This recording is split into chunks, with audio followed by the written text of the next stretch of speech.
ci wàllum avortement médicalisé fii ci Sénégal nag ñu gis ni coow lu judduwaat na gannaaw ba nga xamee ni ab task force bi nga xam ni moom la njiitu réew mi daal di defaroon ngir rek mu doon tribune boo xam ne day tax ñu mën a waxtaan jëm ci yoon wu ñu mën a xàll ba mën a légaliser li nga xamante ni moom moo di avortement bi ñooñee nag jugaat ngir rek mbir mi jëm kaw waaye ñu mu ëmb ci kuréel bëri na tey ji boo xoolee ci protocole de Maputo bi nga xamante ni atum 2003 lañ ko fësaloon ba Sénégal bokkoon ci kon plus de 50 pays yi nga xamante ni ratifié woon nañu lu ñu mel mais jëmmal bi ba tey am na lu leen ci gàllankoor ndax yenn ci ay loi yi nga xamante ni daf ñëw tënk bu ñu xoolee ci bu code pénal bi article bu 305 bi su ma juumul moom moo di kon wax ni dañu tere avortement waaye ñooñee bokk fa ci task force boobu bëgg ñu coppi ko ngir mën a jël article 14 bu ci protocole de Maputo bi permettre ñiy mën a loru ci wàllum viol inceste ak yu ni mel ñu mën a faat li nga xamante ni moom moo di gone gi ñu ëmb yéen nag ngeen am ci beneen position bu différent waaw xam nga ñaare suñuy waxtaan ak féministes yi fii ñàkk déggoo di faral di am mooy ñun bu ñu waxee bëgg jël référence ci diine ñu ne ñu non buñ ci dugalee affaire diine day compliqué alors boo jëlee référence ci science médicale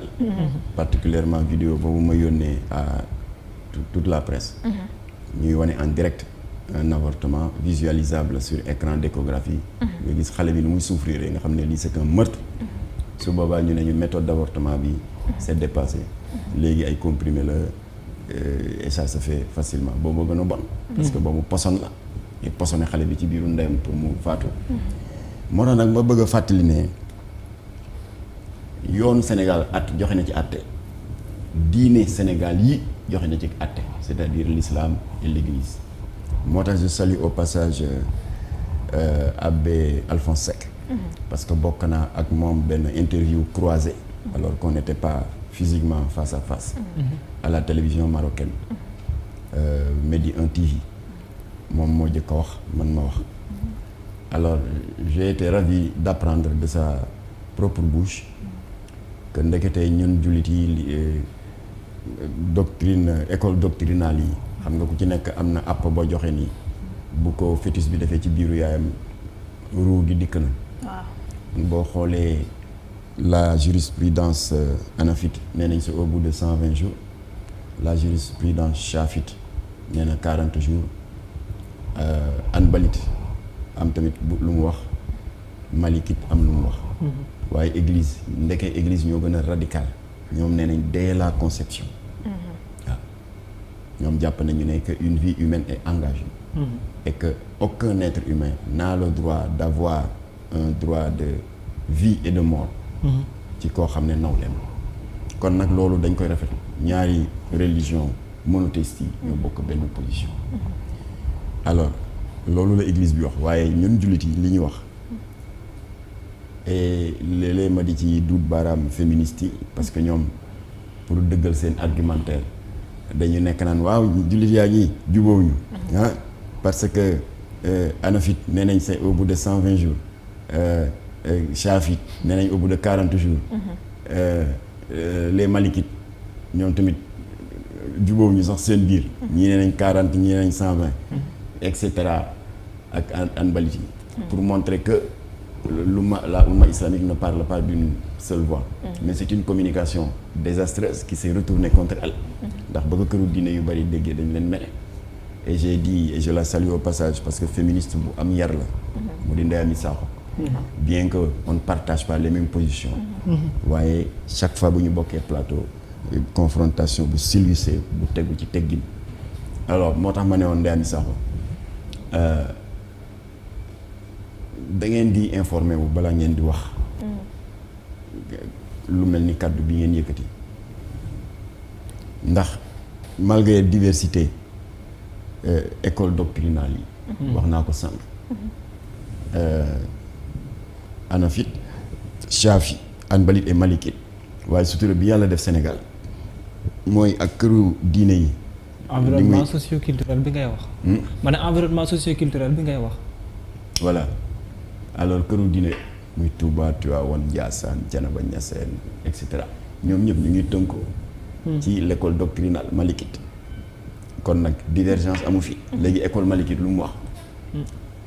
ci baatu imam Malik ginnaaw bi mu sukkandikoo ci hadisul xudsi bu wér hadisul xudsi dontelee du alxuraan yàlla moo ci wax ak jaam yi moom mu ngi ko soloo ci imam Muslim hadis bi nee na bu fétis bi defee ñeent fukki guddi ak ñaar donc au bout de la 42e nuit suñu borom dafay yónni benn malaayika avec pour mission def benn mission bu ñuy wax ruuhu rabbani consistant à insuffler une âme dans l'ovule fécondé de la mère à partir de ce moment là bakken taxaw na te chariatul muhammadiyya jàpp na ne ku ko faagaagal tu as commis un meurtre qui appelle une réponse judiciaire alors évidemment après ruuhu rabbani bi au bout de 42 jours yi au bout de 120 jours am na beneen malaayika buy ñëw def beneen mission bu ñuy wax taswir qui consiste à donner des organes nopp bakken et tout ça à l'ovule fécondé de la mère mais déjà ci 42e nuit bi bakken taxaw na la preuve ñaari way dencante bu ñu xasee ba jotee lu ñuy def mais dañuy toog déglu lu tax ñuy toog déglu parce que la ca des xamuñu ci dara dama ne yàlla la alors moo tax nag l'islam ci boppam li science bi def démarche bi mu am moom démarche boobu la am parce que ce n'est pas un hasard que mois de mai bi ginnaaw bi l'islam àddoo ci mbir mi il y a 14 siècles aux États-Unis un des pays les plus avancés ci wàllu science médicale le gouverneur du Texas Greg Abbott xaatim benn loi daa ne mbokk yi mbir am na ñu ne ko lan la mu ne avortement day dootuñu ko fi autoriser parce que way kër docteur indi na ay firnde yu wér ni fœtus bi bu defee juróom benni ay bés 6 semaines ci biiru yaayam électrocardiogramme bi wane na ni y a des battements de cœur qui sont perceptibles kon bakken taxaw na kon à partir de 6 semaines kenn dootu fi avorté xëy na 6 semaines jëm suuf d'accord mais au-delà de 6 semaines bu kenn avorté léegi nag les organisations féministes wuti xaalis bu bari dem jëli d'éminents avocats pour attaquer loi bi au niveau de la haute juridiction alors acte bi daanu na 4 mois après le 2 septembre bi la Cour suprême joxe na acte nee na effectivement il y a des médecins légistes yu Cour suprême mandaté ñoom tamit ils ont confirmé que effectivement bu 6 semaines yi matee ñu ngi commencé di percevoir des battements de cœur kon nag ñun Cour suprême ñu ngi dëggal li le gouverneur du Texas wax 6 semaines bu matee bu ko kenn laal même si c'est une grossesse consécutive à un inceste ou un viol loolu la wax alors 6 semaines la wax 6 semaines ñaata la multiplié par 7 jours du 42 lan la chariatul Muhammad di wax il y a 1400 ans au bout de la 42e kon ils n'ont fait que confirmer la l'islam yàgg di wax alors waaye nag terewul l'islam tëjul buntu tëjul parenthèse ndax xam na la faiblesse de la créature humaine ak matadem ndax l'islam diine yërmande la kii suñu borom jaarale diine yi ci moom lettre de mission ba mu ko jox rek wane na ko wa ma arsalnaaka ila rahmatan lil alamin dara taxul ma yónnee la ci jaam yi lu dul ngir fësal sama yërmande ci ñoom yemul ci loola mu dem ci suratul baqara suñu borom baamtuwaat fa yërmande de jooju mu nee na la ikraha fi diin il n'y a pas de contrainte en religion alors effectivement l'islam joxe na àtte ci avortement naka la ko joxe c'est sur la base du choix du dilemme cornélien moo tax l'islam ne face à 2 mots le pluriel de mal donc MAUX il vous est permis de choisir le moindre mal Kocc Barma ne may nañu jullit bi bu jàkkaarloog ñaari safaan te ala kulli haalin foog nga tànn ci benn chariatul muhammadiyya may na la nga tànn ba gën a woyof masalan yow Babacar boo doon tukki dëkk ak dëkk diggante bi am na une forêt dense bu dox seen digg yow nga réer ci àll bi di tourner en rond pendant 3 jours 4 jours xiif ak mar di la bëgg lor alors xam nga l'islam dafa xaraamal ku lekk médd alors au détour d'un buisson nga ñëw rek gis benn ginaar gu dee wala kanaara wala bëy l'islam xaraamal na ko de mais compte tenu de cette situation exceptionnelle ci kaw yërmande suñu borom def na dérogation ne Babacar nga ne ko la béyk mu ne may nañ la nga jëfandikoo ko pour rester en vie waaye nag boo gindikoo ba egg ca dëkk ba xaramalaat nañ ci yow nga lekk médd de la même manière avortement la règle générale en islam c'est l'interdiction waaye bu fekkee ëmb bi am na nu mu tëddee de sorte qu'il est médicalement attesté que mu ngi entraîner des troubles de santé graves lu demee nii des troubles cardiovasculaires yu demee ni ay hypertension artérielle très aiguë yu demee ni insuffisance rénale ba docteur yi ne bu ñu bàyyee ëmb bi continuer ba kenn yaay ji mu ngi ci xottu gerte à condition que ce soit attesté par 2 médecins l'islam nee na dans cette condition là pour sauver la vie de la mère il est autorisé ñu teqali ko ak ëmbam waaye nag c'est la seule et unique dérogation bu l'islam joxe il y en a pas 2 ou 3 c'est la seule et unique alors léegi nag ci la législateur sénégalais bi sukkandikoo parce que dans tous les pays du monde muy Chine ak Burkina Faso ak Allemagne ak Bénin yi fu ne les législateurs yi structuré loi yi duñ ko luxus les lois ne tombent pas du ciel législateurs yi dañuy wéeru ci loolu ngeen tuddee yéen les spécialistes de la communication le substrat socio-culturel alors noonu la législateur bi du Sénégal ci la sukkandikoo daal di nas l'article 305 du code pénal qui dit que Sénégal aaye nañ fi avortement lu dul bu fekkee jubluñu ci lu dul sauver la vie de la mère nga daal di ñëw ci docteur yi le code de déontologie des médecins article 35 daal di ne ñun médecins yi par éthique nous nous interdisons toute pratique d'IVG interruption volontaire de grossesse sauf s'il n'y a pas d'autre moyen de sauver la vie de la mère que de pratiquer une IVG nga daal di ñëw ci li Assemblée nationale voté la loi de la santé et de la reproduction article 15 qui renforce ce que le code pénal a dit et ce que le code de déontologie des médecins a dit en disant que l'avortement est interdit au Sénégal sauf si la vie de la mère est en danger et qu'il n'y a pas d'autre solution pour lui sauver la vie que de la séparer de sa grossesse kon nag le Sénégal est bien équipé sur le plan législatif mais également sur le plan de nos pratiques religieuses qui disent la même chose église bi li mu wax ak l'islam li mu wax yëpp benn la moom la code pénal wax code de déontologie médecin wax ko la loi santé la wax ko féministes yi ñëw nag bëgg foofu loolu yëpp sànni mbalit naan ñu Maputo luy Maputo Sénégal la ko ratifié woon de naan Sénégal la ko ratifié te yow sax nee nañ ci nga bokkoon de dafa mën tooñ rek xam nga dama ko tey la tontu waaye tooñ rek nee na Maputo lan la 49 pays ñoo daje Mozambique foofu te dëkk ba Maputo xaatim document bii nga xam ne mooy cheval de bataille yu féministe yi article 14 daal di ne dañu war a pour les femmes victimes de viol et d'inceste ñu autoriser leen ñu avorter waaye nag booy wax waxi protocole il faut tout prendre bul seppi li la ci neex waaw mais loolee tamit nañu wax déedéet document bu ko état signé waaw amul réserve mooy jël nga yëpp wala boo nga bañ a signé alors Maputo boobu article 14 bi wax waxi avortement doo dégg mukk ñu wax article 6 maanaam yow Babacar article 6 bi bu ñu la ko appliqué ci benn jabar ngay yem boo takkee ñaari jabar la loi ne le reconnaît pas parce que Maputo déconseille la polygamie kon Maputo boobu c'est inapplicable au Sénégal dans sa globalité. mais n'empêche de toute façon aussi Sénégal bokkoon na ci ñi nga xamante ni am nañu signature ci côté. tant pis du Sénégal bokkoon na ci. protocole de Genève signature góor jigéen. appel des 66. pour la dépénalisation universelle fu mu mujj. nettali naa leen di grenade yi ñu fi dóor fii. alors kon nag protocole de Maputo. protocole de Bujumbura ñoo bokk yem. kenn mënul yelleeku dem ci bitim réew. sur ordre des nasaraan.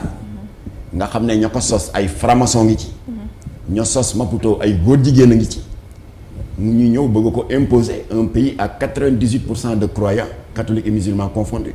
C'est inapplicable ici au Sénégal. est-ce que kon nag ñun nag dañu leen proposer une alternative. waaw ñuy dof lu ñoom féministes yi di tënxamlu. maa ngi koy répéter fii. ci plateau Seneweb. te xel mën na koo dégg. D'ailleurs, dans vos communications, vos flyers, vos plaidoyers, on vous entend jamais faire cas de cette alternative-là, qui est noble, qui est humaine, n'est-ce pas, mu di les orphelinats ñun on travaille avec des orphelinats bien sûr yaa am na benn bu nekk fii les sœurs franciscaines de la Médina ay labbee ko yor. mais bari na ci ñoom ñoo xam ne tam ñu ngi yëngatu ci yeneen aspect yoo xamante ni aspect ci wàllum social la ak yeneen affaires yooyu. ñan ñoom ñi ngay wax ni ñoom. féministes yi bari nañ ci lool sax. waaw léegi aspect social yooyu nañu sauver les vies des bébés qui sont menacés par les instruments mortels des avorteurs nañ ko ci boole. orphelinat ngi fii Sicap Liberté 6 ñu di ko wax la rescousse. beneen a ngi fii te kooku mooy suñu partenaire on travaille régulièrement avec elle. unité 11 muy daara yi sëñ Saliou Mbacké orphelinat Ndeyawa Sadio beneen orphelinat ngi Mbour beneen a ngi Kaolack beneen a ngi Thiès bari na ci dëkk bu kii bi parcelle ñun ñu ngi liggéey ak moom bu ma fi nekkee di nettali les cas qu'on a eu à traiter. ku na nga jàpp na ñoom dañoo wàcc seen yoon. waaw parce que ñun lii ñuy wax ñoom ci ñoom la gënoon a jekk ndax jigéen da nga war a am yërmande ci bakkenu bébé waaye rey rek nañ ko faat ñun ñu ne leen on prend Ndeyawa Sadio à témoin y a des parents qui sont venus nous souffler discrètement ne dañu am seen doom bu nattu dal ëmb boo xam ne grossesse non désirée la waaye xale bi daal ne dafa bëgg avorter ñun discrètement ñu dem approché xale bi ñoom Imam Massamba Diop encadré ko avec beaucoup de bienveillance tendre ko une main fraternelle di ko yadd ay génne ay alxuraan yi génne addis yi xale bi ba xol bi tooy ñu ne ko nag dinañ la booleeg Ndeyawa Sadio dans toute discrétion ba nga mucc duñ la laaj sa tur duñ la laaj noo sant encore moins an sa carte d'identité yow boo muccee bàyyi fa xale ba nga ñibbi dem te nga bàyyi xale bi ak bakkenam parce que kenn amul droit de vie et de mort ci koo xam ne nit la comme yow ndax ñun bu ñu defoon loolu nous ne serions pas là aujourd'hui di débattre alors effectivement noonu la mujjee demee ñu ne ko laaju ñu la biberon laaju ñu la meew laaju ñu la céréales ak nii de couche bébé wëcca ko fa nga dem alors xale ba màgg na léegi bañ ko waree ngénte Ndeyawa Sadio dafa woo Jamra ne yéen de yéen a yadd kii ba faatul xale bi dañ ko war a tudd ñu daal di ñëw Imam Massamba ne ko ban tur lañ koy jox Ndeyawa Sadio ne ko jox ko sa tur xale bi léegi mu ngi tudd bébé Massamba Diop dëgër na il a 6 ans ba pare intelligent et parallèlement Jamra reçoit des demandes de couple yu sëy 5 ans 10 ans amuñu doom on les oriente vers le ministère de la Justice qui impute le dossier à l'AMO action éducative en milieu ouvert kooku daal di woo le couple requérant laaj la ay këyit def enquête de moralité ba pare benn greffier daal di def benn attestation de non réclamation juge bi daal di def benn attestation confirmant qu'il y a abandon d'enfant nga dajale kayit yooyu yëpp ànd ak waa AMO ba ci orphelinat bi nga tànn xale bi nga bëgg est-ce que da nga bëgg adopter liir bu tooy xepp wala ku xaw a dëgër nga daal di ko jël ngéntewaat ko utal ko tur ak sant xale bi daal di jotaat son statut d'être humain qui a le droit à la vie comme tout le monde alors on a réglé combien de cas comme ça maa ne nag féministes yi dama bëggoon orphelinat yi xaalis bii ngeen di yàq ay millions yi ngeen def ci ay spot publicitaire ndax am na ay télé yoo xam ne 1 minute bi rek 600 000 la xaalis boobu ngeen orienté ko ci orphelinat yi qui manque de tout parce que orphelinat yi am na ci ñu am problème de loyer problème mu courant problème mu ndox problème mu biberon problème mu meew problème mu céréales ngeen dimbale leen ko bu ko defee nag ngeen def ay communication ne jigéen ñi bàyyi leen di faat seeni doom boo leen ko buggul jox leen ko orphelinat yi parce que xale ba la yàlla namm ci moom rek ko xam ñi nga xam ne doom bu ñu ëmbala ñu ne leen bu leen ko faat mën nañ leen dimbali encadrer leen dans la discrétion ba ngeen mucc laaju ñu leen tur laaju leen carte d'identité laaju leen meew bàyyi leen ko fa ngeen dem ak bakkanam ma ne nag voilà la communication qu'on attendait de vous te yéen ay vous êtes des mères des sœurs yu war a bëgg doom war a bëgg xale war a bëgg jàppale xale encadré ko bu doon ñun góor ñi sax ñooy wax lii ngeen di wax sax ñu mën a comprendre góor dafa xaw a wow xol waaye yéen nag yéen a taxaw ci position boobu ñun ñu ne leen nañ leen fexe dimbali orphelinat yi ndax ñu sauver des vies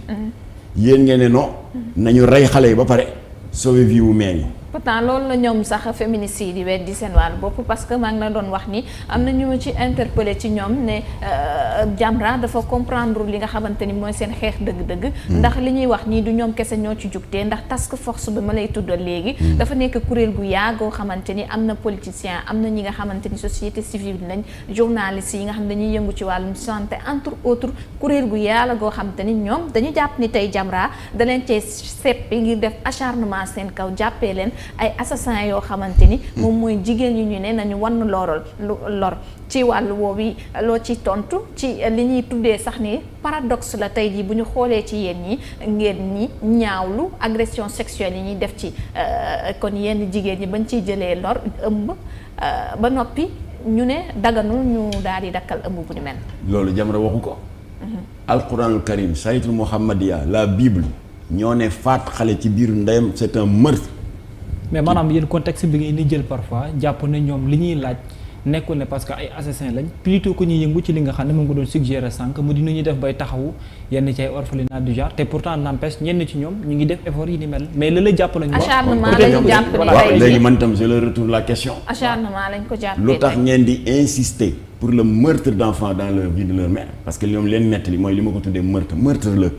mais assistance bi war tey ci orphelinat yi ngay faral di wax léeg-léeg dafa am benn aspect foofu même sax c'est très important question boobu noonu et puis dafa am benn aspect boo xam ne léeg-léeg moom moo koy indil mooy lu ñëwal ci wàllu taxawaay ci assistance sociale boobu la parce que gis nañ société sénégalaise bi jafe-jafe bi ni mu mel mais ci côté boobu aussi est-ce que du nekk un problème assistance bi nga xam ne war na ci côté boobu wàllum social bi muy nekk luy manqué parce que jamono moo métti aussi. waaw muy nekk luy manqué parce que kenn dimbaliwu leen y compris les féministes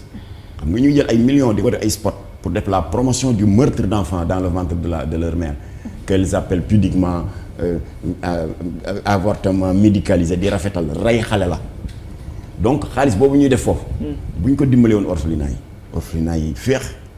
mais personne n'aide les orphelins. pourtant nee na ñoom ñu ngi def seen kéem kattan de. Modou Lo contrat lamb bu mu am bu ci amee million bu ko neexoon yemale ko ci jëmmam ak ci njabootam ak ci ay doomam fay ay borom lu lekk la ay problème waaye daf ci xàppati lu am solo dem ci orphelinat yi dimbali leen ko di gërëm tamit waaw Modou Lo mbër di gërëm tamit Léna Sène doomu Ibrahima Sène politicien mooy Ibrahima bi may attaqué di ma traité de salafiste kii ci affaire série yi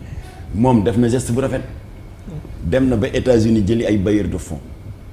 sensibiliser leen noonu la jigéen di def ci torox tànge gi orphelinat yi nekke américains yi seen xol tooy ñu jël benn chèque bu $10 000 maanaam 5 millions dimbale leen ko voilà ce qu'on attend de ces féministes waaye nekk ci télé yi naan n'est-ce pas avortement rek. est-ce que du mooy question bi ma posé woon léegi te jotoo ko yaatal. du acharnement tey ñoom seen kaw bu kon Jamra di def tey bu mu jàppee ni féministes yi seen wàllu bopp ñoom ñoo jugtee pour ñu faat ñi nga xamante ni ñoom ñooy xale yi. ci paradoxe bi nga xamante ni tey jii tudd naa ko ñoom sax ñoo ko soulever ci wàllu wi. d'accord kon ñan ñooy def la promotion de l'avortement fi mu ne Jamra la du ñoom. ñoom nee nañ moytu ñu ci ndax am na ay. waaw c'est plus grave task force bi yaatu na te état bee ko fi teg bu yaboo ay doomu yonent nekk ci. yàlla moo wax ci alxuraanal karim wala xadd karam naa bani aadama doomu aadama dama ko fonk teg ko ci kaw xeet yépp parce que xam nga lu tax yàlla fonk doomu aadama dama ko mës a sob lu laaj ko benn oustaz mu di ko répéter rek dans ses émissions d'un desk religieux d'un organe de la place. mu ne ma jarbaat parce que suñu borom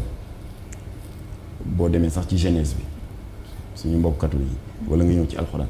muy expliquer procédure création univers bi waaw premier jour Dieu créa le ciel ensuite mu créé suuf ensuite sàkk géej gi sàkk gàncax gi sàkk doj yi sàkk mala yi sàkk jinne yi sàkk malaaka yi et cetera ba création bi jeex kan la mujjee créé doomu aadama te xam nga déjà même humainement muy yow muy Babacar muy man ku am sa njaboot 3-4 doom mais instinctivement sa ñeewantal ak sa yërmande en général ca caat ba lay dem ñun ñooy caatu yàlla moo tax Dieu est extrêmement sévère kuy porter atteinte à la vie de l'homme ci kaw sa coobare bopp parce que avortement médicalisé newul ci alxuraan avortement médicalisé newul ci bible avortement médicalisé newul fenn. c'est une création maçonnique. te ñoom loolu la ñuy bañ a dégg. te yéen da ngeen jàpp ne dañoo lëkkaloo ak ñi nga xamante ni ñoo di lobby yooyu ngir mën a jëmmal lii fii ci Sénégal bàyyil ba wax jot. xam nga fi mu ne dañuy seet xawar ndax dinañu dellu. mais est-ce que loolu du gën a dëggal baat bi ay di indi très souvent ñoom tam ñu koy wax mooy wàllum acharnement boobule. on n'a pas besoin de nous acharner contre elle ñoom ñooy acharné wu contre la société sénégalaise pour bëgg leen adopté loo xeetu faat bakkan muy avortement médicalisé qui est un infanticide qui ne dit pas son nom loolooy acharnement. ñoom nañ den toog bu ñu demee toog dootuñu dégg. parce que seen défense dafa dem ba bëgg a éliminer sax les gestes yi nga xam ne ñoom jàpp nañ ne ñu ngi koy def ci wàllum jàppanal ci xale yeeg yeneen ak yeneen. comme ça fan wax ma fu ñu ko defee. waaw mais ñoom kay à chaque fois ñu exposé que ne ñu ngi taxaw ay xale. waaw loolu c'est vague xam nga yow mën nga ma ñëw rek ne waaw je fais ceci mais xam nga on s'était donné des preuves jox ko adresse jox naa la adresse. unité 11 Parcelles Assainies jox la tur. mooy directrice agence bi. directrice orphelinat Ndeye Awa Sadio. wax la ay jigéen yu ñu fa yóbbu qui étaient sur le point de tuer leur enfant. ñu dissuader leen ba ñu wasin wàcce fa xale bi à vie à la vie sauve. ñoom nañ ñu wax lan la ñu def ci wàllu woowu. dul naa rek on fait du social ban. ce qui nous intéresse c'est de sauver la vie des bébés menacés par les instruments mortels des avorteurs. tey da ngeen jàpp ni même Jamra dafa jàpp ni même fœtus boobu dafa am tey jii fruit bi ci nekk boo xamante ni moom la lobby yooyu noonu am ngir jëfandikoo ko moo waral ñu gunge ci. waaw loolu waral François Mitterrand créé le comité national d'éthique pour les sciences de la vie et de la terre parce que dafa amoon un vaste réseau de récupération des fœtus issus des cliniques d'avortement. ñu di ko fopp xam naa Sénégal eggagul foofu. ñoom ñu di ko fopp di ko jaay à des instituts de beauté ñu di ko recycler di si defar ay produits cosmétiques. Et même des comprimés yoo xam ne boo ko naanee soi-disant daf lay rajeunir et cetera ay sommités des richissimes du monde entier ñëw fa di ko jënd. alors ci la président de la République française daal di mandaté le comité d'éthique nga xam ne y a des médecins y a des juristes y a des religieux. mu ne xoolal leen ma lii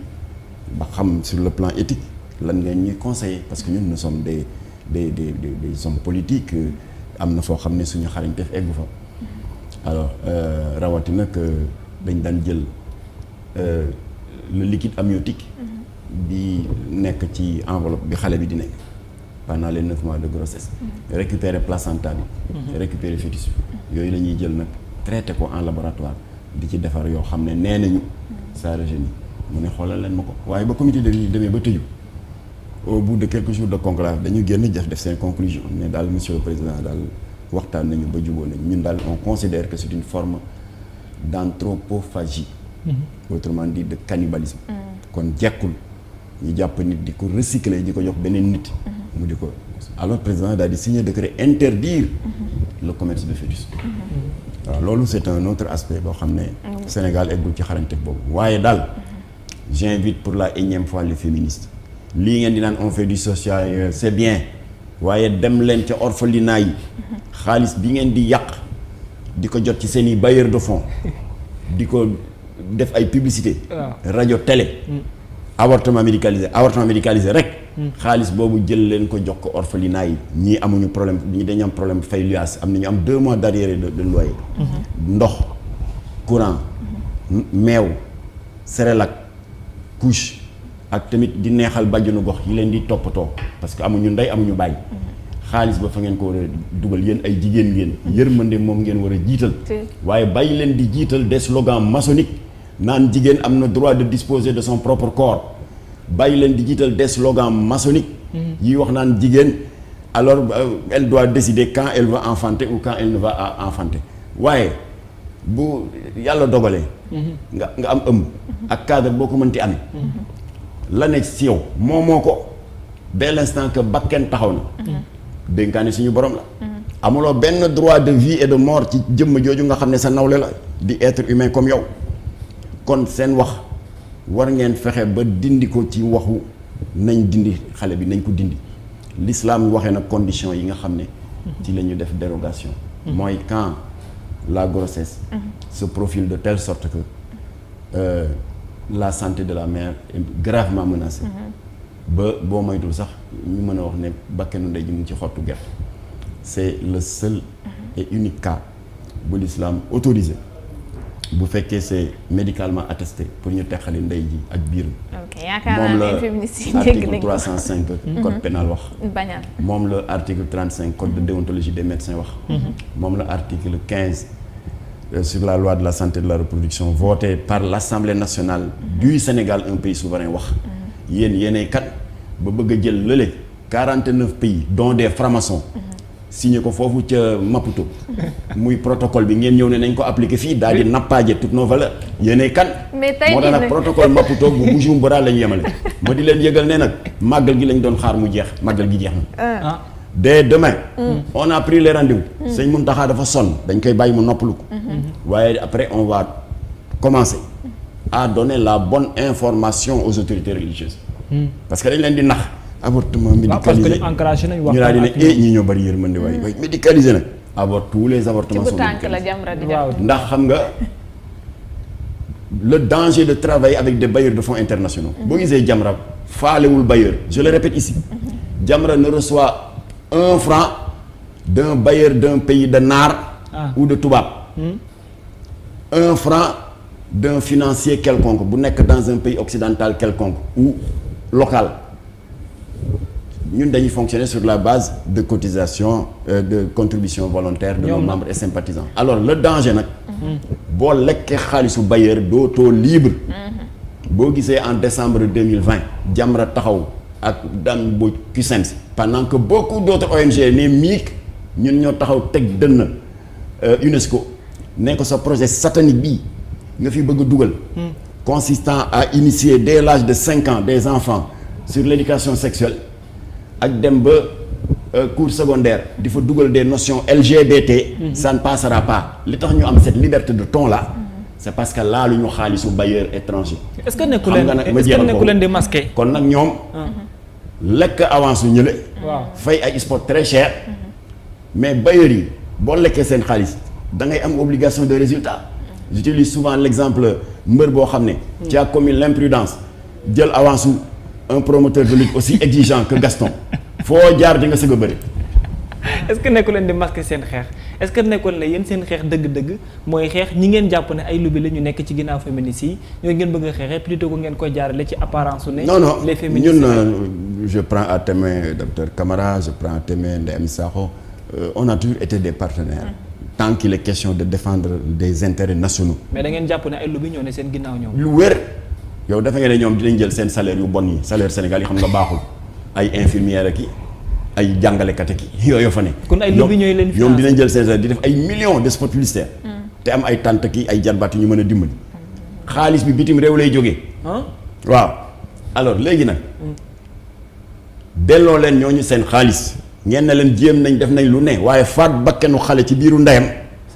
Sénégal nangu ko et ça ne passera pas xam nga foo koy xamee. protocole de Maputo kañ lañ ko ratifié du 2005. 2021 ñaata at la. defe naa 16 ans. waaw lu tax appliqué wuñu ko. lu tax Abdoulaye Wade toog ba nguuram jeex appliqué wu ko. lu tax Macky Sall léegi depuis 2012 il est là lu tax appliqué wu ko. parce que c'est inapplicable. yenn ci loi moo ñu tënk ni ki yeneen 7 ci pays yi nga xam te ni ci 40 et quelques yi nga xam ba nëgë. ba pare 49 yi ko signé ñi ci bari musiba leen dal. Gabon signé na ko. parce que bunte la. dafa am yeneen mbóot yi ci ne. xam nga wax naa leen ne Maputo mu ngi xeex polygamie. waaye doo dégg féministes yi wax ko. dëkk yi ko signé yëpp nattu dal na leen. Gabon daganal nañ góor jigéen le 30 juin 2020. moom mu nga woon Maputo toog. République centrafricaine mu nga woon Maputo toog sa jataayu Maputo ba. daganal na góor jigéen. Île Maurice daganal na góor jigéen. Cap-Vert daganal na góor jigéen. Maputo la ca ne. ñoom duñ la ko wax mu. et puis ñoo nga xam ne Macky Sall xam na ne c'est inapplicable lu tax Macky jëlul pouvoir rek appliqué ko. Abdoulaye Wade toog nekk fi ba jóge fi appliqué wu ko. 16 ans yi kenn appliqué wu ko. am na lu tax parce que la ca ne baaxul ñoom dañuy coppi bi leen arrangé rek muy article 14. article 6 baaxul dafay xaraamal polygamie. waaw. ak yeneen yoo xam ne dama leen di bàyyi yéen ngeen dem xool. raas na ko moom raas na ko bu baax mais léegi imam naka dañu mën a def tey ba solutionner problème bi fi nekk solution bi daal ndax justement sax dafa am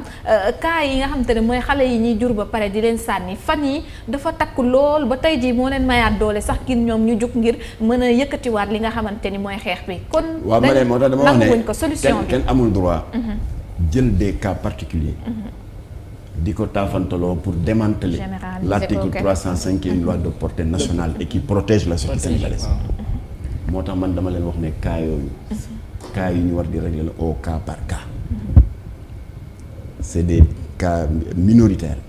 par rapport à l'écrasante majorité des femmes qui enfantent tous les jours ici au Sénégal. mais mën na jëlee ab jëmuwaay boo xam ne mën na màgg de.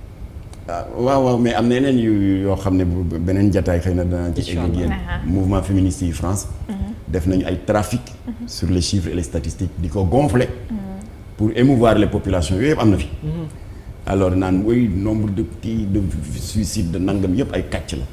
c'est pour émouvoir les populations ndax ñu autoriser leen ñu légaliser li ñu bëgg alors ma ne kon yaa ngi laaj solution ma di ko répété waat rek man dama leen ne ñëw leen. alors je disais. ñoom suñu ay partenaires traditionnels lañ. au mois de mai 2019. ñoom dañ ma invité woon sitting fii place de la nation ex Obélix parce que ñoom ñu ngi woon ci ay xeex bu légitime boo xam ne Jamra daf ci jàpp. di ci def ay communiqué di ci def ay publication Facebook muy la criminalisation du viol. Jamra jataay yëpp fekkee nañ ko. man bu ma ñëwul c'est la section féminine de Jamra moom muy ñëw wala la section des jeunes ba yàlla dogal ñu ànd ci jàppale leen encourager leen ba ndam am. Le 10 janvier 2020 voté nañ la loi 2020-05 qui criminalise n'est-ce pas le viol et la pédophilie.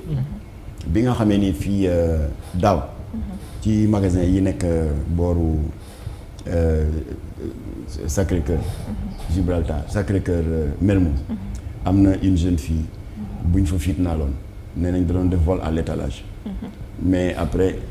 l'histoire a montré que c'était une déficiente mentale waaye góor ya ko jàppoon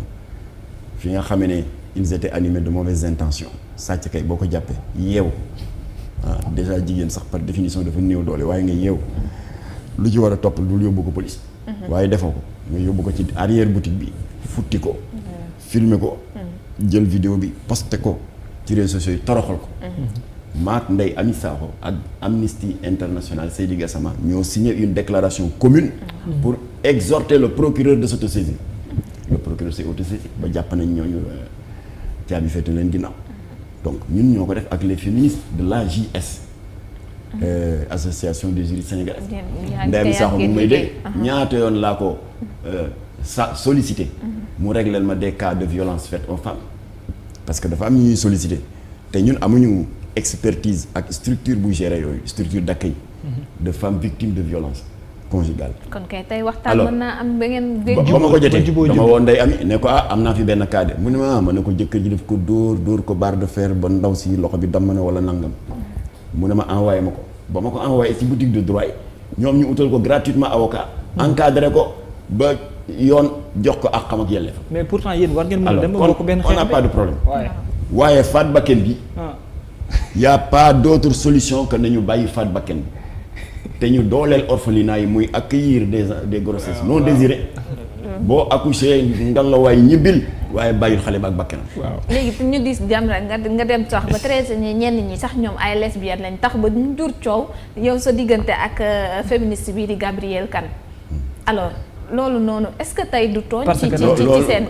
mën nga maa wax ñeneen. waaye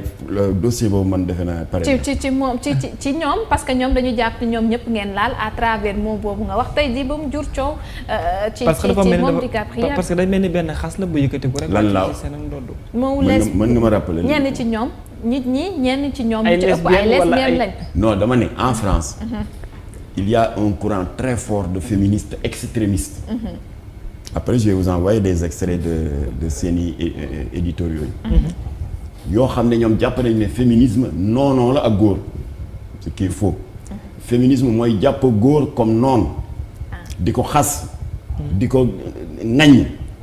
ba extrémisme boobu daf leen pousser ba ñenn ne ñu elle préfère s'accoupler avec des femmes plutôt qu'avec des hommes c'est du lesbianisme ça. alors moo tax nag les extrémismes de tous côtés baaxul ci wàllu diine extrémisme baaxul moo jur terroriste yi. ci wàllu féminisme extrémisme moo jur lesbianisme. mais taxul ñoom ñu extrémisme laa wax de. waxuma waaw mais ñoom dañu jàpp ne wax jooju nga yëkkati. non j'ai cité des féministes tout de suite gis nga yu baax yi ma wax ci ñoom. on a travaillé moo tax nga ne ñenn ci ñoom. ñenn ci ñoom. waaw dama leen di avertir rek faites attention madame les féministes li dal françaises yi bañ leen dal. ñoom poussé nañu seen féminisme à des niveaux extrêmes. ba ñenn ñi dañu am haine ci góor xam nga ko xam gën haine ci góor doo soxla jëkkër. alors comme que doomu aadama day soxla affection ak yooyu. y a des féministes extrémistes en France et c'est vérifiable dans internet. En Angleterre en Belgique. qui ont préféré aller s'accoupler avec des femmes. loolu nag. ñaanalu ma ko sama ay sœurs sénégalaises yàlla bu mu leen dal.